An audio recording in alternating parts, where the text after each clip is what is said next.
This talk is on HIV and AIDS. But before I do that, I want to talk a little bit about immunity and immunodeficiency in general. Now, immunity is the ability of the body to resist infection.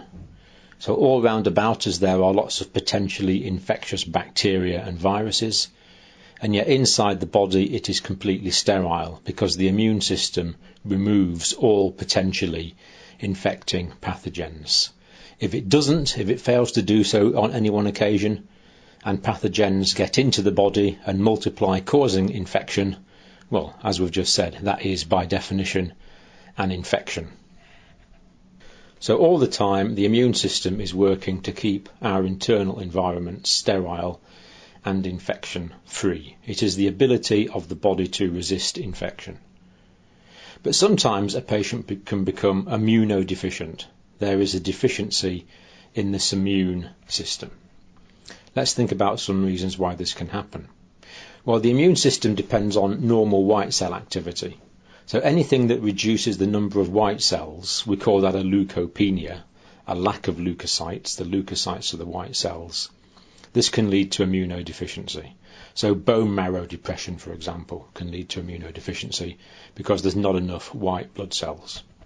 Or there is a disease where the white blood cells become malignant and don't function properly. That's called leukemia. And again, these patients are very prone to infection. Malnutrition can lead to reduced levels of immunity because proteins are needed to make the immune proteins, the antibodies, the immune proteins. Malnourished children particularly are prone to intercurrent infections. And also the spleen keeps a reserve of white blood cells. So if you get an infection, the level of white blood cells, especially the neutrophils in the blood, can rise up really quite quickly after just a few hours.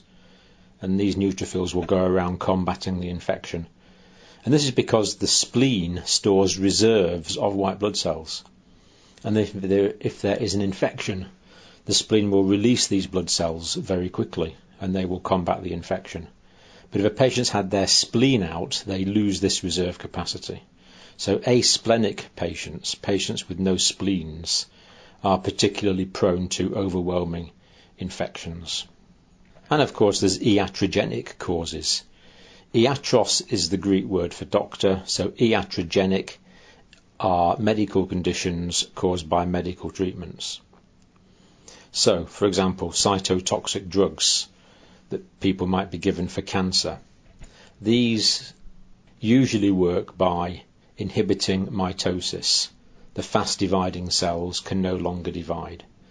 Now that's good because it means the tumour cells can't divide, but it's bad because to mount an immune response, the white blood cells have to divide, and that doesn't work properly.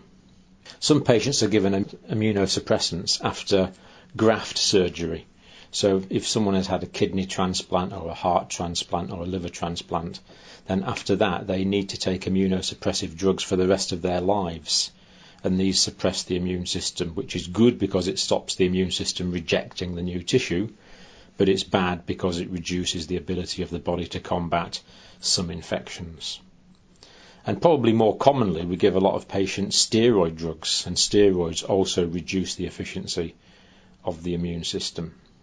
And it's always important for us to know if a patient is immunocompromised because it means they are at increased risk of infection. This means we can maintain a high index of suspicion for infection. We can observe these patients carefully and see if they are becoming infected with any organisms. For example, diabetic patients are prone to localized infections, particularly in their feet. So when we're nursing diabetic patients, we can keep a close eye on their feet to see if there's any infections developing. We can get in chiropodists or podiatrists to look after their feet. And if any suspicious areas do develop, we can manage and treat those quickly. Early treatment is very important in any type of infection. The earlier we can initiate treatment, the lower the numbers of antigens will be, the quicker we can get rid of them. So it's always better to treat an infection in the early stages once we're sure that it's there than wait for that infection to become established.